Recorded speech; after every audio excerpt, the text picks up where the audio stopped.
Labas rytas. Labas rytas, mėly draugai. Šalia manęs Rusijos didžioji žvaigždė. Pirtininkas Sergejus. Ir jisai mane išvanos. Pirmą kartą gyvenime bandau tokį iššūkį. Tikiuosi liksi gyvas. Mėly draugai. Let's go inside. Идем, как сказать там. Хорошо сказал, слушайте, когда я не понял ничего, но пойдем в баню. Я думаю, что с веником Юнус парился и без меня, да? Да.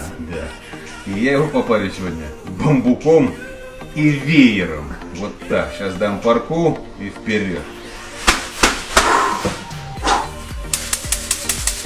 Вот такие штучки.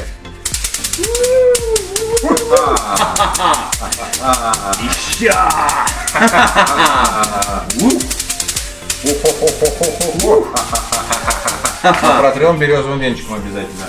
Берем хороший березовый веник и делаем массаж. Так kruta. Net vanta čia pas mane. Draugai, likau gyvas, atvanotas geriausio Rusijos vanotojo. Pabandykite ir jūs.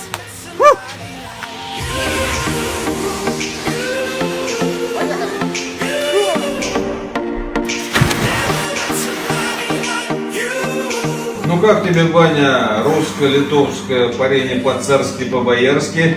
Mėly draugai, jūs turite išbandyti. Dar neteko, kad prie manęs prisiliestų Rusijos geriausias vanotojas. Įsivaizduokit, jis vanoja ne tik su vantom, bet ir su bambukais, su veduoklėm ir patyriau tokių emocijų, kokių gyvenime dar nepatyriau. Tai, Hebra, lengvo garo ir būtinai išbandykite jūs. Ну что, с каким паром? Lengvo. Ačiū labai. Ačiū, spasiba. Ačiū.